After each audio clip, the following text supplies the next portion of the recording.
Hello दोस्तों, स्वागत है आपका हमारे YouTube channel mission lecturer UK 2025 पर। तो दोस्तों, आज की क्लास में हम बात करेंगे प्रवक्ता स्क्रीनिंग पीसीएस प्री से संबंधित एक बेहतरीन क्लास के बारे में। और इसमें दोस्तों हम लेंगे टॉप 30 क्वेश्चंस जो इतने इंपॉर्टेंट हैं कि आपके आगामी एग्जाम्स में बार बार पूछे जा सकते हैं। तो इसलिए बिना स्किप किए पूरे क्लास को ज़रूर वॉच कीजिएगा, और चैनल पर नए हैं तो प्लीज़ चैनल को सब्सक्राइब कर लें, बेल आइकन दबाकर ऑल नोटिफिकेशन ऑन कर लीजिएगा। दोस्तों, वीडियो अच्छी लगी तो लाइक ज़रूर कीजिएगा। तो ज़्यादा देरी न करते हुए आज की क्लास को स्टार्ट करते हैं। आज की क्लास का हमारा पहला क्वेश्चन है, अम्लराज यानी कि एक्वारेजिया मिश्रण है। तो दोस्तों, जो एक्वारेजिया होता है वो अम्लराज उसको कहते हैं। यह किस चीज़ का मिश्रण होता है? यह होता है दोस्तों HCl और HNO3। ठीक है दोस्तों, HNO3। ठीक है, 1 HCl और 3 HNO3। तो ये इसका रेशियो होता है 1:3। ठीक है, तो अम्लराज एक्वारेजिया कहलाता है। दोस्तों, एक्वारेजिया में क्या क्या होता है? हाइड्रोक्लोरिक एसिड और HNO3। ठीक है, इनका मिश्रण एक्वारेजिया कहलाता है। बढ़ते हैं दोस्तों अगले प्रश्न में। अगला क्वेश्चन है दोस्तों, पिच ब्लेंड। पिच ब्लेंड मुख्य स्रोत है। तो पिच ब्लेंड किसका मुख्य स्रोत है दोस्तों? जो पिच ब्लेंड है वो यूरेनियम का मुख्य स्रोत होता है दोस्तों। तो पिच ब्लेंड से क्या होता है दोस्तों? यूरेनियम की प्राप्ति की जाती है। बढ़ते हैं दोस्तों अगले प्रश्न में, विश्व पर्यावरण दिवस कब मनाया जाता है? तो विश्व पर्यावरण दिवस कब मनाया जाता है, कब होता है? ये होता है दोस्तों 5 जून को।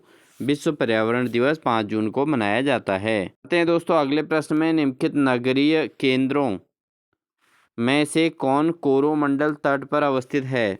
तो दोस्तों, जो नगरीय केंद्र हैं उसमें कोरोमंडल तट पर कौन अवस्थित है दोस्तों? वह है आपका नागपट्टिनम।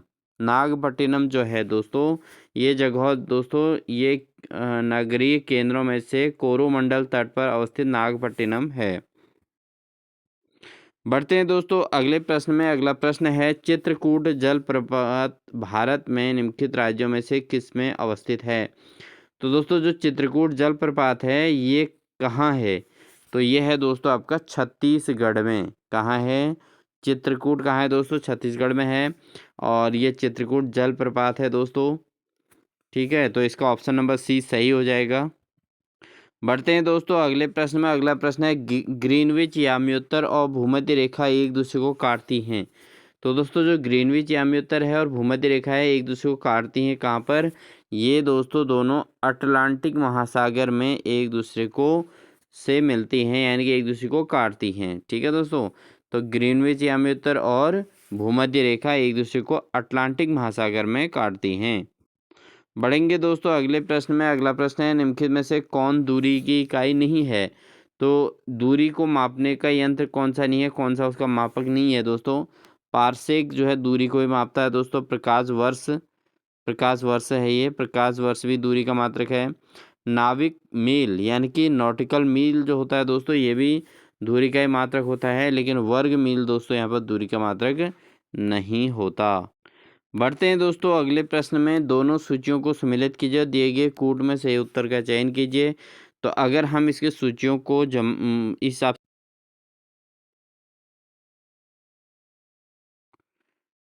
तो यहाँ पर जो क्वेश्चन दिया गया है, पहला दिया है चुआर। तो चुआर का जो सही आंसर हो जाएगा दोस्तों वह है मिदनापुर। ठीक है, चुआर जो जनजाति है दोस्तों ये किस क्षेत्र में पाई जाती है? मिदनापुर में पाई जाती है। उसके अलावा जो आपका कोल जनजाति है दोस्तों, ये छोटा नागपुर में पाई जाती है, कोल जनजाति।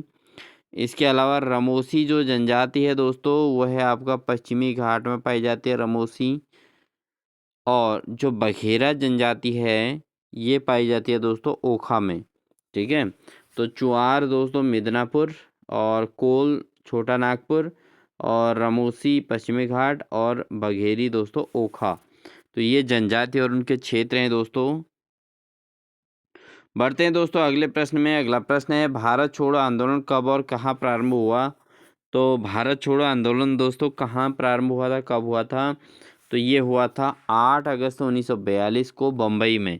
तो सबसे पहले 8 अगस्त 1942 1942 में बम्बई, जिसको अब मुंबई कहा जाता है दोस्तों, यहाँ पर भारत छोड़ो आंदोलन के शुरुआत हुई थी।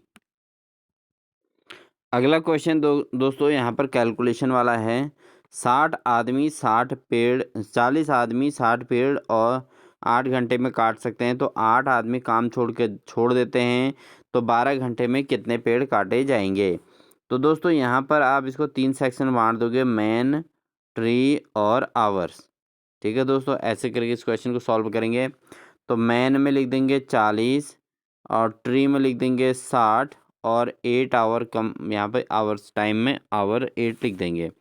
ठीक है दोस्तों, उसके बाद क्या करेंगे दोस्तों आगे, फिर इसमें दोस्तों एक बार दोबारा लिखेंगे यहाँ पे मैन और ट्री और आवर्स। ठीक है, बहुत अच्छे तरीके से समझाऊंगा, ध्यान समझना। तो यहाँ पर 40, यहाँ पर 60, यहाँ पर 8। ठीक है, अगर यदि 8 आदमी छोड़ के चले जाते हैं, ये कहा गया है, तो 8 आदमी छोड़ देंगे तो 40 में से 8 कम हो जाएंगे तो 32 आ जाएगा। और ट्री कितने बचेंगे दोस्तों, यहाँ पर टाइम कितना दे रखा है, 12 घंटे। सॉरी, यहाँ पर 12 ट्री लिखा है हमने इसको, तो इसको दोस्तों हम हटाएंगे यहाँ से। तो यहाँ पर इसको एक्स मान लेंगे दोस्तों, इसको एक्स ले लेते हैं और आवर्स टाइम में 12 लिख देंगे। ठीक है, अब क्या करना है दोस्तों, हमने इसको इस तरीके से समझना है कि यहाँ ऊपर से नीचे को एरो, यहाँ नीचे से ऊपर को, और यहाँ भी ऊपर से नीचे को। अब इसका मीनिंग क्या है दोस्तों, इसको लिखने का तरीका क्या होता है, ऊपर से नीचे का मतलब है 40 को पहले लिखेंगे, 40 गुणा, यहाँ से 40 आएगा, फिर यहाँ से ऐसे, फिर यहाँ से ऐसे। ठीक है, इससे समझ गए, 40 गुणा एक्स गुणा 8 बराबर आ जाएगा दोस्तों। ऐसे इन दोनों का क्रॉस आ जाएगा, कलर चेंज कर देते हैं। अब इनका मल्टीपल होगा दोस्तों, यहाँ था 32 गुणा 60 गुणा 12। ठीक है दोस्तों, अब इससे अगर x निकालेंगे तो क्या होगा, x निकालने के लिए क्या करना पड़ेगा दोस्तों, यहाँ से x बराबर हो जाएगा 32 गुणा 60 गुणा 12। ठीक है दोस्तों, और अपॉन में कितना आ जाएगा, 40 गुणा 8। ठीक है, 40 गुणा 8 हो जाएगा। अब इसको कैलकुलेट करेंगे तो दोस्तों 8 से 32 कट जाएगा 4 बार, और 4 से 40 कट जाएगा 10 बार, 4 से 40, और 10 से 60 कट जाएगा दोस्तों 6 बार। ठीक है, और यहाँ पर आपका 12 बचा था, यहाँ बच गया 6, तो 12 गुणा 6 बचेगा फाइनली। क्या बचेगा दोस्तों यहाँ पर बचेगा आपका 12 गुणा 6, तो 12 छक्के कितना हो जाएगा, 72। 72 इसका आंसर आएगा दोस्तों, कितना आएगा, 72 इसका आंसर हो जाएगा। तो देखते हैं इसमें ऑप्शन नंबर क्या क्या हैं। ऑप्शन ए ही दोस्तों 72 पेड़ है, तो यानी कि 12 घंटे में दोस्तों 72 पेड़ इसमें काट दिए जाएंगे। ठीक है दोस्तों, बढ़ते हैं। अगला क्वेश्चन है दोस्तों, एक त्रिभुज के तीनों कोणों के मापों का अनुपात 1:2:3 है, तो बड़े कोण की माप क्या होगी। तो दोस्तों अगर हम त्रिभुज की बात करें तो हम एक को x मान लेते हैं, और एक को 2x मान लेते हैं, और एक को 3x मान लेते हैं। ठीक है, 1:2:3 दे रखा, अनुपात दे रखा हमको 1:2:3, तो हमने एक को x मान लिया, 2 को 2x मान लिया, 3 को 3x मान लिया, और उसके बाद इन तीनों का सम कितना होगा दोस्तों, त्रिभुज के तीनों कोणों का योग होता है 180 अंश। ठीक है दोस्तों, तो यहाँ पर हमारे पास 3x और 2x और x मिला के टोटल हो जा रहा है 6x। 6x बराबर 180 अंश हो गया दोस्तों, इसलिए x निकालेंगे तो क्या होगा, तो इसके बाद हम x निकालेंगे तो दोस्तों हो जाएगा 180/6, यानी कितना हो जाएगा, 30 अंश हो जाएगा। अब इसमें हमने जो सबसे बड़ा वाला कोण माना था वो 3x माना था, तो 3 × x की वैल्यू 30 आगे हमारी, तो 3 जा 90 डिग्री, तो 90 डिग्री इसका सही आंसर हो जाएगा, यानी कि ऑप्शन नंबर सी इसका राइट आंसर हो जाएगा। ठीक है दोस्तों, आप एग्जाम में ऐसे ही इसको सॉल्व करके निकाल सकते हैं। बढ़ते हैं दोस्तों अगले प्रश्न में।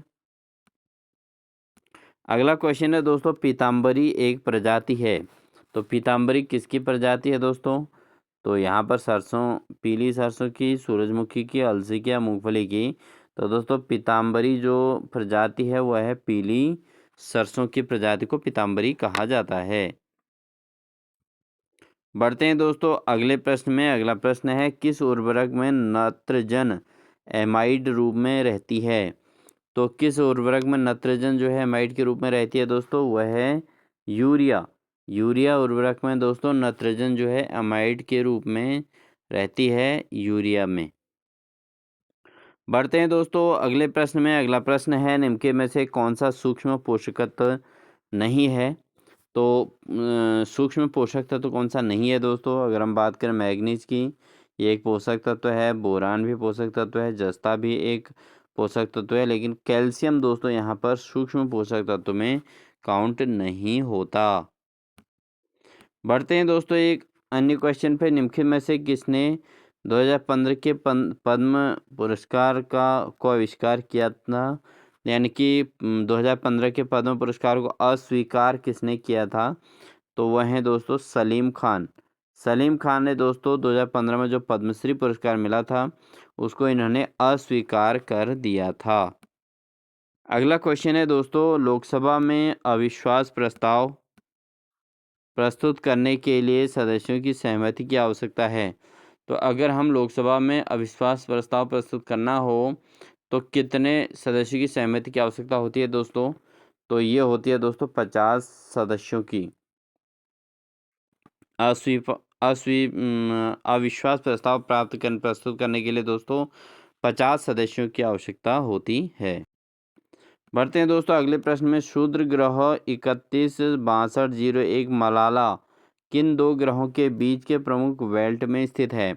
तो दोस्तों जो शूद्र ग्रह 316201 मलाला है, ये किन दो ग्रहों के बीच में सूक्ष्म बेल्ट में स्थित है। तो दोस्तों यह है मंगल और बृहस्पति ग्रह में। कौन से ग्रह में, मंगल और बृहस्पति ग्रह में दोस्तों शूद्र ग्रह 316201 मलाला स्थित है। बढ़ते हैं दोस्तों अगले प्रश्न में। अगला प्रश्न है, विश्व के विभिन्न भागों में लगभग 350 कंपनियों की भागीदारी वाला एक बड़ा इंजीनियरिंग मेला हाल ही में 15 अप्रैल 2015 में कहाँ आयोजित हुआ था। तो दोस्तों जो 350 कंपनी की भागीदारी वाला बड़ा इंजीनियरिंग मेला हॉल कहाँ आयोजित हुआ था, ये हुआ था दोस्तों कहाँ, जर्मनी में। कहाँ हुआ था, जर्मनी में यह आयोजन हुआ था। बढ़ते हैं दोस्तों अगले प्रश्न में। टाइम हायर एजुकेशन में वर्ल्ड रेपुटेशन रैंक 2015 विश्वविद्यालय की सूची जारी की है। इस सूची में प्रथम स्थान निम्न में से किस विश्वविद्यालय को रखा गया है। तो दोस्तों अगर हम बात करें इसमें विश्वविद्यालयों की, तो ये 4 विश्वविद्यालय हैं, जिसमें कैम्ब्रिज विश्वविद्यालय, ऑक्सफोर्ड है, हार्वर्ड है या स्टैनफोर्ड है। तो दोस्तों इस सूची में जो प्रथम स्थान प्राप्त है वह है हार्वर्ड यूनिवर्सिटी। ठीक है दोस्तों, बढ़ते हैं अगले प्रश्न। अगला क्वेश्चन है दोस्तों, उत्तर प्रदेश में केंद्रीय कृषि विश्वविद्यालय विकसित किया जा रहा है। तो उत्तर प्रदेश में केंद्रीय विश्वविद्यालय कहाँ विकसित किया जा रहा है दोस्तों, कृषि विश्वविद्यालय ये किया जा रहा है दोस्तों झांसी में। कहाँ किया जा रहा है, झांसी में केंद्रीय कृषि विश्वविद्यालय को विकसित किया जा रहा है। बढ़ते हैं दोस्तों अगले प्रश्न में। निम्न में से कौन सी नहर उत्तर प्रदेश में अवस्थित नहीं है। तो इनमें से कौन सी नहर उत्तर प्रदेश में नहीं है दोस्तों, वो नहीं है बेतवा नहर।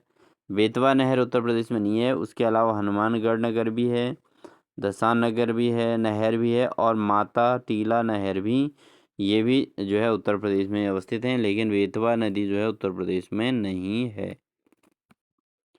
बढ़ते हैं दोस्तों एक अन्य क्वेश्चन पे। किसने सुल्तान अजलान शाह हॉकी प्रतियोगिता 2015 जीती है।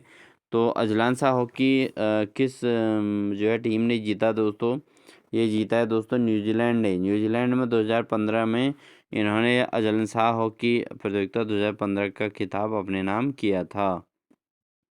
बढ़ते हैं दोस्तों अगले प्रश्न में। मार्च 2015 में सरकार द्वारा वस्तु और सेवा कर में के लिए राज्यों के वित्तीय मंत्रियों का अधिकृत समिति बनाई गई है। इस समिति के अध्यक्ष कौन हैं। तो दोस्तों जो 2015 में सरकार द्वारा वस्तु तथा सेवा कर के लिए जो समिति बनाई, उस समिति के अध्यक्ष कौन है, वो हैं के.एम. मणि। कौन है दोस्तों, के.एम. मणि को दोस्तों यहाँ पर समिति के अध्यक्ष के रूप में जो है रखा गया है। बढ़ते हैं दोस्तों अगले प्रश्न में। किस वर्ष से भारत के संविधान के प्रस्तावनाओं में 2 शब्द समाजवादी और धर्मनिरपेक्ष जोड़े गए हैं। तो भारत के जो संविधान है उसमें प्रस्तावना में 2 शब्द जोड़े गए, एक समाजवादी और एक पथ निरपेक्ष। ये जोड़े गए। तो कौन से संशोधन हुआ था दोस्तों? 1976। 1976 में जो संशोधन हुआ था दोस्तों, उसमें भारत के संविधान में प्रस्तावना में समाजवादी और धर्मनिरपेक्ष जोड़ा गया था। अगला क्वेश्चन है दोस्तों, मंत्रिपरिषद किसके प्रति सामूहिक रूप से उत्तरदायी होती है? तो मंत्रिपरिषद दोस्तों राष्ट्रपति के लिए भी उत्तरदायी नहीं है, उपराष्ट्रपति के लिए भी नहीं है, उच्च न्यायालय के लिए नहीं है, यह है लोकसभा के लिए। मंत्रिपरिषद जो होती है वो लोकसभा के लिए सामूहिक रूप से उत्तरदायी होती है। बढ़ते हैं दोस्तों अगले प्रश्न में। अगला प्रश्न है, जब भारत की न्यायिक पद्धति में लोकहितवाद यानी कि PIL लाया गया तब भारत के प्रमुख न्यायमूर्ति कौन थे? तो दोस्तों जो भारत के अंदर लोकहितवाद जो PIL आया था, तो उसमें भारत के न्यायमूर्ति थे वो थे PN भगवती। कौन थे दोस्तों? PN भगवती। ठीक है दोस्तों, PN भगवती दोस्तों उस समय जो है इसमें भारत की न्यायिक पद्धति में तब भारत के मुख्य न्यायमूर्ति के रूप में PN भगवती विराजमान थे। तो बढ़ते हैं दोस्तों, निम्नलिखित में से किसने भारत के प्रधानमंत्री नरेंद्र मोदी को मैन ऑफ एक्शन कहा है? तो दोस्तों ये कहा गया है बराक ओबामा के द्वारा, जो अमेरिका के राष्ट्रपति हैं रहे हैं, और इनके द्वारा नरेंद्र मोदी को जो है उनके एक्टिवनेस के आधार पर उनको कहा है कि मैन ऑफ एक्शन। ठीक है दोस्तों, बढ़ते हैं दोस्तों अगले प्रश्न में, भारत में किस वर्ष से राष्ट्रीय आंदोलन में जन संगठित आंदोलन का रूप लिया? तो दोस्तों भारत किस वर्ष राष्ट्रीय आंदोलन जो हुआ था उसने जन आंदोलन का रूप लिया था? वो लिया था 1885। 1885 से दोस्तों इसने संगठित जन आंदोलन का भाग लिया, जो है रूप ले लिया था राष्ट्रीय आंदोलन ने। बढ़ते हैं दोस्तों आज के क्लास के अंतिम क्वेश्चन में, पंचायती राज प्रणाली है। तो पंचायती राज प्रणाली क्या है दोस्तों? ये एक प्रकार की स्थानीय स्वशासन व्यवस्था होती है दोस्तों, जिसको पंचायती राज प्रणाली कहा जाता है। ये क्या है? एक स्थानीय स्वशासन। ठीक है दोस्तों, तो दोस्तों ये थी हमारी आज की क्लास। आपको कैसी लगी हमें कमेंट सेक्शन में ज़रूर बताइएगा, और ये क्वेश्चन बहुत महत्वपूर्ण है दोस्तों, ज़रूर नोट कर लीजिएगा। और इसी प्रकार की बेहतरीन क्लास के लिए आप लगातार हमारे चैनल से बने रहें। चैनल को सब्सक्राइब जरूर कर लीजिएगा दोस्तों, क्योंकि आपको बहुत सारी जानकारी हमारे चैनल के माध्यम से मिलेंगी। जो भी नोटिफिकेशंस जारी होंगे वो पूरे आपको इन्फॉर्मेशन मिलेंगे। साथ ही आपको प्रीवियस ईयर क्वेश्चन पेपर हमारे चैनल के प्लेलिस्ट में जाके लगातार मिलते रहेंगे। तो दोस्तों बिना स्किप किए पूरी क्लास को जरूर वॉच कर लीजिएगा, और साथ ही चैनल पर नए हैं तो चैनल को सब्सक्राइब जरूर कर लीजिएगा, बेल आइकन दबाकर ऑल नोटिफिकेशन ऑन कर लीजिएगा। वीडियो अच्छी लगे तो लाइक ज़रूर कीजिएगा, अपने दोस्तों को शेयर ज़रूर कीजिएगा। मिलते हैं आपको एक नेक्स्ट बेहतरीन क्लास के साथ, तब तक के लिए अपना ध्यान रखें। Wish you all the best.